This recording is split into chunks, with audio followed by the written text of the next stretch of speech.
This podcast is a walkthrough of the slideshow for medieval English literature for 2321, spring 2019. So if you're on the weblog accessing this audio, then you should click on the link that says Notes, Medieval English Literature Slideshow. And I'm going to go through the exact steps that we went through in class. So if you were absent and you missed it, then you should be able to catch up on all the notes. I did the notes this time on a slideshow because as we start to progress through literature, we start to have more and more text to examine. So instead of putting it on a document, I put it on a slideshow. There are a lot of links and videos that I want you to watch in conjunction with these notes. So if you follow through, I'll go from slide to slide through the slideshow and explain what we talked about in class and give you some directions about what to watch when, because we did watch a few videos during the notes. But you'll need to take notes. You'll see on the slides, I'm going to start with slide 2, but you'll see on the informational slides that I just sort of have talking points. It's more of an outline. So you can copy what's on the outline, but I think it'd be most beneficial if for your notes, you also write down some of the things that I'm talking about as I go through each one of the points on the slides. So starting with slide 2 says AngloNorman Literature, because there are really two sections to what we call medieval English literature. And the first one is AngloNorman Literature, which started in 1066. That's a pretty firm date. We don't always get firm dates with literature. Usually there are transition periods and, things are circa or roundabout. But for Anglo-Norman literature, we do have a very fixed date of 1066 because it coincides with a battle in British history. And that battle is the Battle of Hastings. So if you flip to slide 3, you'll see that I've included a map and some information about the Battle of Hastings. On the map to the right, you can see that there is the island of Britain. So you see Wales and Scotland to the west and to the north. But the area that we're mostly concerned about in this time of history is England. You can see that it's broken up into a number of different regions. And then to the south, you can see that there is a red space that says Normandy, and below that are some regions of France. So at this time in history, there was some upheaval, and in a minute I'm going to direct you to watch a video about a little bit of the background history, which will help you with your website project. But there was some upheaval in the succession of the throne, and during this time, because of the sort of questionable ownership of the crown, the Normans felt like they could invade England. They felt like the King of Normandy felt like he could invade and take the throne of England. And so you can see that there's an arrow there demonstrating that. And the Battle of Hastings is the time that we're talking about in 1066. And on the slide, you can see that there are some notes there about the influx of French culture. Normandy was basically settled by or given to some Vikings who settled there from the French. And the video will explain that a little bit too for you. But the important thing to remember for the purposes of our course is that because of this invasion into England, which eventually was more permanent, we have an influx of French culture, especially in the upper classes. For a number of years, the upper classes, the aristocracy, spoke French. And so that had a huge impact on the culture of the people and the English language. So there were shifts in the rich language that was developing at the time, which really included English, French, Latin, and the Celtic languages. And so because of this intermingling of those languages, we have a shift also in the English language, and we see a lot of influences from those different languages. If you click on the highlighted link that says Norman Conquest, now would be a good time to watch a video about the historical background of that invasion. Okay, moving on to slide 4. You should have just finished watching the video on the Norman invasion, which is a pretty entertaining video. I try to find the ones that are more entertaining than the ones that are more dry. But in any case, so on slide 4, we have some information about Anglo-Norman literature. Most of the information that you'll put on your website about history, you will research on your own, and I will give you what you need for the literature and the growth of the English language sections of your website. So slide 4 is about Marie de France, and Marie de France was a woman who was probably born in France, possibly Normandy, and ended up spending the majority of her life in England. So even though she was French by birth, this is a time where a lot of French people moved to England and intermingled with the people there. So, it's kind of not necessarily real clear about national origin and so on. But Marie de France wrote fables and what they call lays or Breton lays. And you can click on the Marie de France link if you just want to read some more about her. Same thing with Breton lay. But I'll give you a brief description right now. So you probably already know what a fable is. A fable is a beast story, a story with animals as characters, designed to deliver some sort of a moral. Usually these are stories for children because of the nature of animals, the anthropomorphism of animals, talking, wearing pants, doing human things.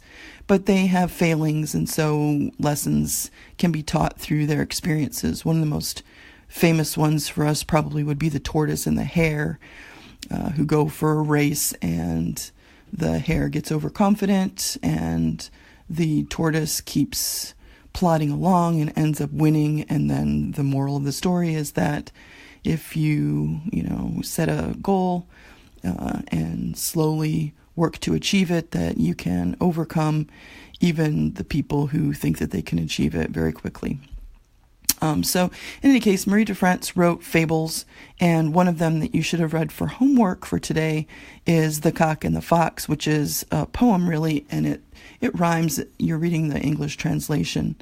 And that's an important piece to have read because later on it's going to tie in with your homework for next time, which is a story by William Chaucer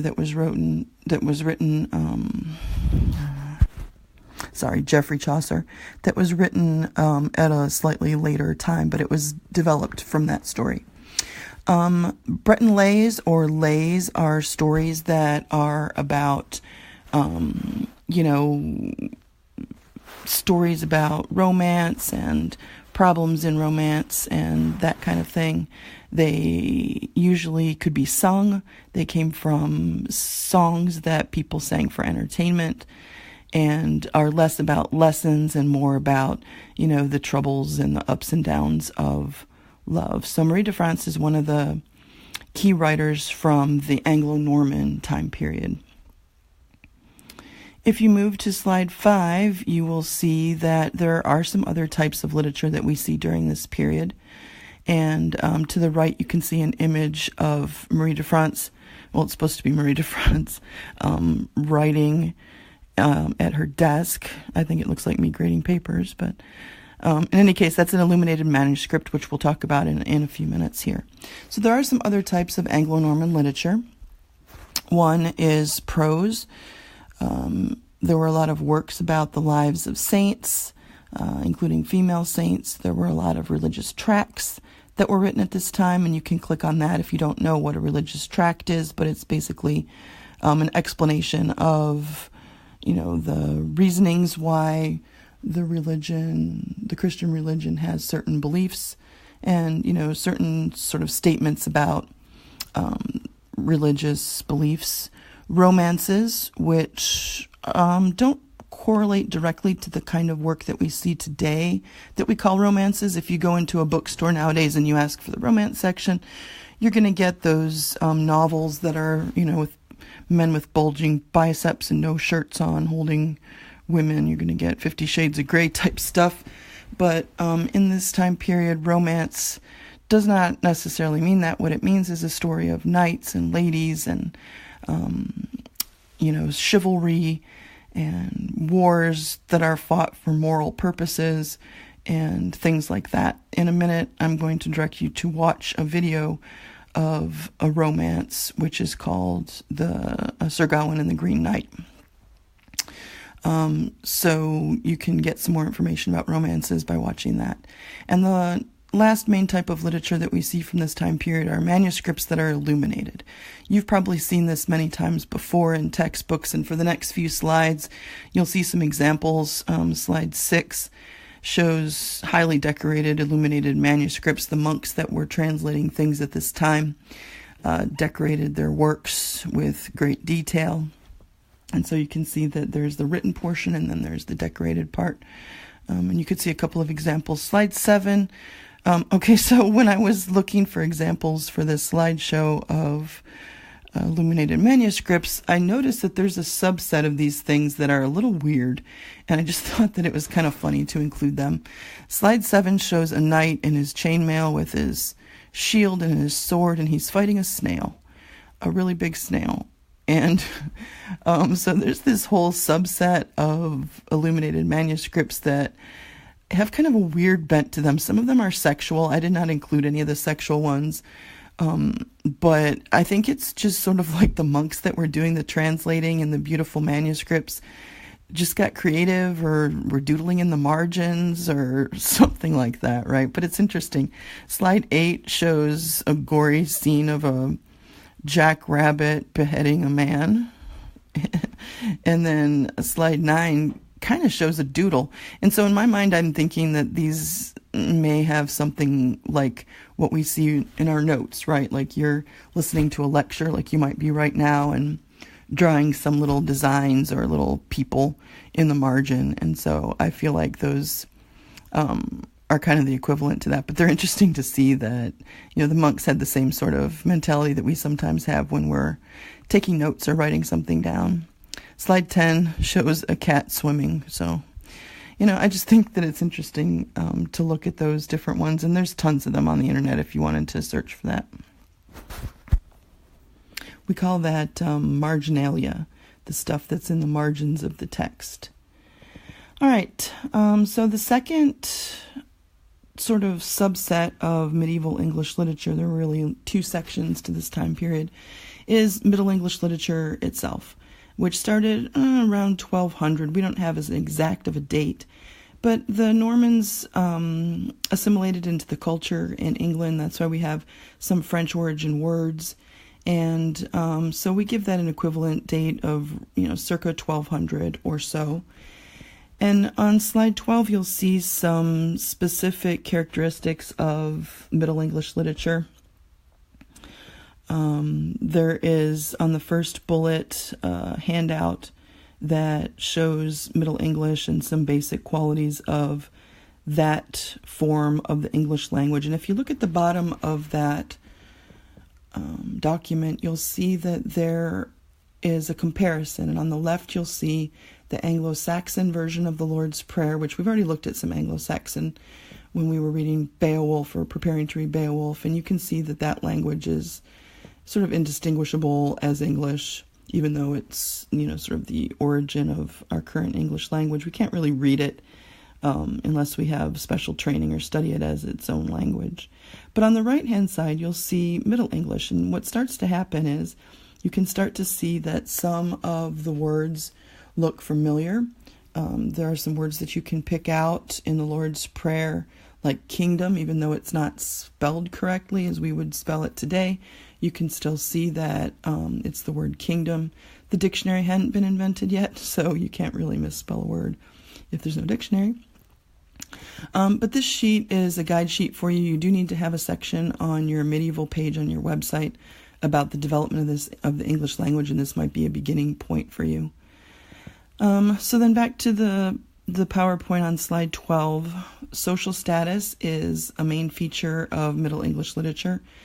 This is the time when we had the feudal system, probably you've already studied that long ago, chivalry, and estates, which might be new for you.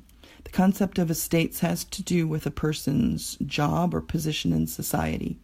It's a system of, you know, social strata. And if you click on the link, it will take you to a web page that goes into a lot of detail about estates. But basically what you need to know for the study of Middle English literature is that the estates are broken up into three. The first estate is the clergy, people who devote their lives to religion, priests and ministers and people like that, nuns. The second estate is the aristocracy or the nobility, and those are people who are wealthy, they have titles and landowners, that sort of thing. And then the third estate, which by far is the largest, is the peasantry, which is pretty much everybody else. This is a time when it was very difficult to be mobile through the social levels. Not like we see in America today, where the idea is if you work hard enough, if you dedicate yourself to a study, then you could raise yourself out of whatever economic situation you're in and improve your situation. That was not as true in medieval times. If you were a serf, your grandpa was a serf, your grandchildren will be serfs. That's just how it goes. There is, toward the end of this time period and working into Chaucer's work, the idea of an emerging middle class. And I'll talk about that a little bit later on, but the basic idea is that there are merchants and people who are traveling and trading, and so there is a middle class that's starting to emerge. They're not nobility, they weren't born into titles as landowners, but they also aren't working the land as basically indentured servants or slaves either. So you can read a little bit more about estates there if you want to, but a lot of the literature from this time period deals with people in those different estates, mainly the first two. There aren't a lot of pieces of literature about serfs because that is not an exciting lifestyle. Chivalry has to do with the morality of behavior. When we think about chivalry, we think about truth and honesty and loyalty and all those things that a knight was supposed to uphold. There are rules about chivalry, and it's a code of ethics that people of the time aspired to accomplish. It wasn't true that everybody was chivalrous, but it was a goal. And then there's some Middle English literature that is based on religious texts, biblical stories, stories about morality, do's and don'ts if you're going to be a good Christian person. All right, moving on to slide 13. Slide 13 talks about three main types of Middle English literature: the romance, the heroic legend, and the frame tale. And we're going to look at these in various, with various degrees of detail. But the first one that says romance, I've already given you the definition of that. There is a video that you can watch. It's about 25 minutes long or so of Sir Gawain and the Green Knight, which is an example of a romance. And if you watch that, you'll see that it's an idealized version of chivalry, like to the extreme. So you can stop this right now and watch that if you like.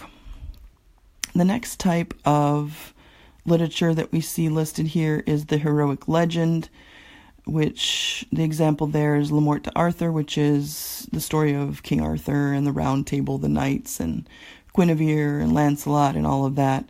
There's a link there. If you want to, you can watch the video. It's fairly short, but it's a written summary of the book. Very general, but if you wanted to get a feel for what that work is about, then you can click on that. The last one on this slide is frame tale, which is a story within a story. So multiple stories within a larger tale is what a frame tale is, or a frame narrative. And the example we're going to look at in a little more detail is the Canterbury Tales. So if you go to the next slide, you will see more detail about the Canterbury Tales. You might want to watch the video. I've linked it there where it says The Canterbury Tales by Geoffrey Chaucer at the top. And then come back and I'll sum up that little part at the bottom underneath it. So the Canterbury Tales is the most famous example of medieval literature, probably. It was an ambitious story that Geoffrey Chaucer took up and never finished. It's about pilgrims. our idea of pilgrims tends to revolve around Thanksgiving, the Puritan pilgrims that came from Europe to America, but a pilgrim in a general sense is anybody who travels for religious purposes. And in this story, it's about some people who are traveling from England to Canterbury, where there's a cathedral and a shrine to St. Thomas of Becket, who was killed in his own church there. He was the first Archbishop of Canterbury. So I'll talk a little bit more about that in a minute, the Pilgrims. It's unfinished. Chaucer had this idea that he was going to tell 120 tales, but he really only wrote about 24, and even those aren't all complete tales, so it is very unfinished. Maybe he took on a little bit more than he anticipated maybe his eyes were bigger than his stomach at the buffet there. But we do have 24 existing tales in some form or fashion. Scholars have worked to try to figure out an order. There's an accepted order of them, even though the manuscripts were sort of piecemeal. But there's an accepted order of them. We're going to read one, maybe two of those tales. Realism is there because, as opposed to the idealism of the romance, Chaucer was writing about people as they really are. So the different pilgrims, there are 30 pilgrims that are going on this trip from London to Canterbury, and they come from all walks of life, everything from a nun who runs a convent to the priests who work for her, to a miller who grinds wheat, a student. There's just people from a real cross-section of the time period, and we've never seen anything like that in literature up to this time. And it's realistic. Chaucer really tries to give us a flavor for what people were like, what they think is funny, that kind of thing. Social class is made fun of in some ways. The video talked about that a little bit. Criticism of the clergy and church law. There was a lot of hypocrisy in the church at this time, and Chaucer definitely brings that up in the text. Some of the people who are supposed to be most devout are the most corrupt, and he's definitely making points in this piece of literature about that. The structure, if you click on the next link and go to slide 15, the Canterbury Tales is set up with a general prologue in which the pilgrims are introduced in the idea that they're all traveling on a pilgrimage to the shrine at Canterbury. Now, they don't all know each other. The general prologue describes each one of the 29 pilgrims. The 30th one is the narrator, Chaucer. And you can see there's an image there of them all kind of sitting there. They start off at this inn. It's sort of like the last stop before you get on the road to Canterbury, and you don't really have many other stops on the way. So they're all there the night before their trip, and they decide to go together for safety and for company. And they also set up this game. The host of the inn there is called the Tabard. He sets up a game that each one of the pilgrims will tell 4 stories, 2 on the way there and 2 on the way back. And that's how we get up to 120 tales that Chaucer set up. And then whoever tells the best tale will win the prize of a dinner when they get back to the Tabard Inn on their return trip. So it's kind of like, if you were on a road trip, you need to have things that would entertain you. We have technology and things like that, but if you're riding on a horse and you don't have any technology, you might like to hear different stories to make the time pass. So that's the concept of what's going on in this pilgrimage, and that's outlined in the general prologue. So after each tale is told, there's kind of a transitional prologue that where the pilgrims react to the previous tale, and the next one is set up. You can see a visual of that on slide 16, where I've kind of created a little visual of how the stories progress. So the frame tale is that all these pilgrims are going together to Canterbury, and there's this story contest, but then within that big story of their journey are the smaller stories of the different pilgrims telling about their individual story, and their stories represent their personality. So obviously, if you were in a big van or a school bus and 30 people were going somewhere, there's going to be somebody who tells a boring story, and there's going to be somebody who tells an inappropriate story, and there's going to be somebody who tells, an exciting story. So the endeavor is to show the cross-section of the types of people based on the stories that they tell in their walk of life. And then in between each pilgrim story is a little prologue that wraps up the previous story and sets up the next story. And so the idea is that we progress through 120 stories in that fashion as part of this contest. But as I already pointed out, Chaucer really only gets to about 24 of those stories. That doesn't even represent all of the pilgrims. But that's a visual representation of the frame tale. Probably the frame tale that we would recall from our popular culture that you might know would be Forrest Gump. Forrest Gump is telling his story while he's sitting on a park bench, and he's going back and flashback and telling about when he was little and so on, and everybody who sits down next to him gets to hear another little segment of his story. So the big story is he's going to see Jenny. He's got the chocolates on his lap, right? And the smaller stories are the little vignettes from his youth and his growing up and all the different activities that he has. So it's another example of a frame tale. If you go back to slide 15 and you click where it says General Prologue, you will see that there is a representation in Middle English of the General Prologue, and if you click on that, I'll read it to you. You can see that there are some words that are familiar, right? Like there's Juan that April with the shuri sota. April is April, pretty clearly. It's got, extra letters, but it's April. Juan is when. So you can kind of work through Middle English and sort of figure it out. It's probably harder than Shakespeare. Shakespeare is modern English, actually, early modern English. But it's still doable. There are enough words there to figure out what they're saying. So this is the opening to the general prologue of the Canterbury Tales. I'll read it to you, see if you can figure out what it's about.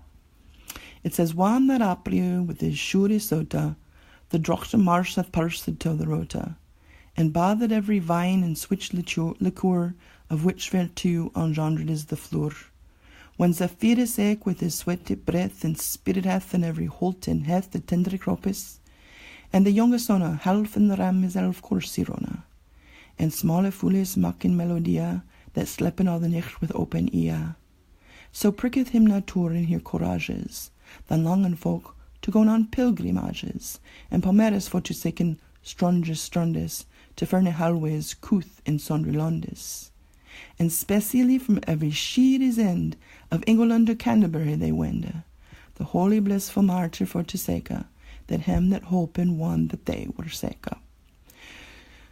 So that's what it sounds like. But what they're really talking about is how when the springtime comes, when the April showers fall and awaken the plants and the vines and the little tender shoots, and the wind blows, the zephyr blows down and brushes the crops that are starting to grow, and spring thaw occurs, then people start thinking about going on pilgrimages, religious trips, specifically to Canterbury, because the people are grateful to have made it through another winter, healthy, or, mostly so. This is a time of, the Black Death and all kinds of other problems with them not understanding bacteria. You can imagine there's not medicine or anything like that. So just making it through the winter is something to celebrate. And so the beginning of that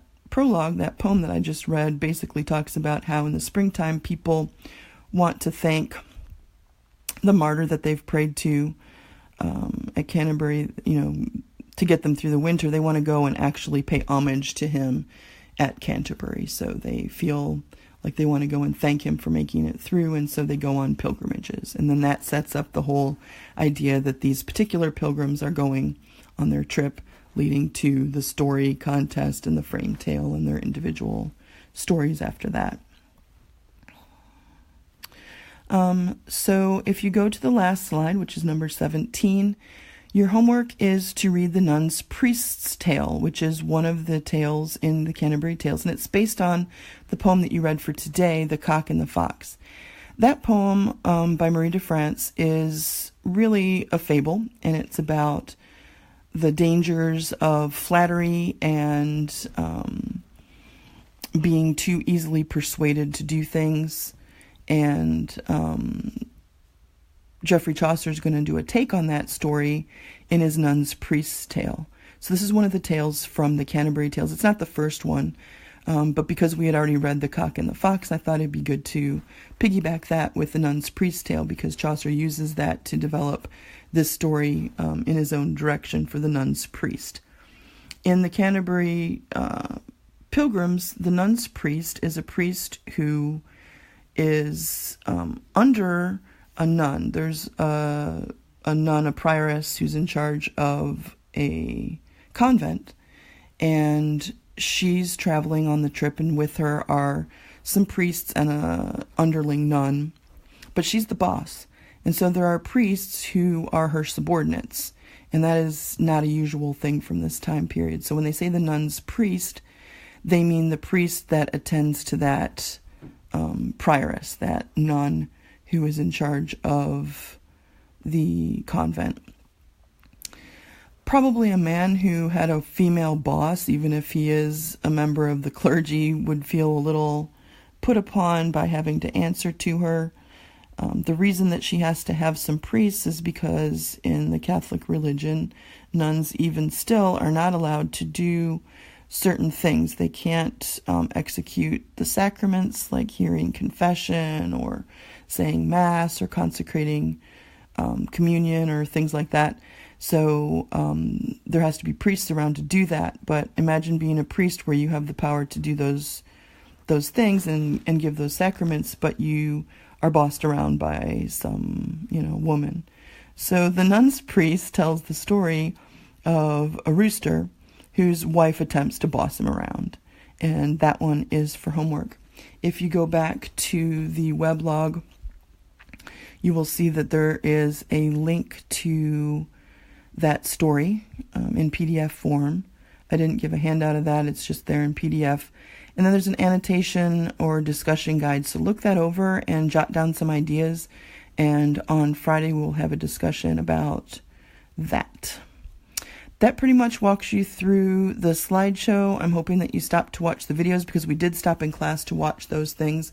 We didn't look at every informational link that's there on the slideshow for you for later when you're working on your website, but we did watch the videos that I indicated as I was going through the slides.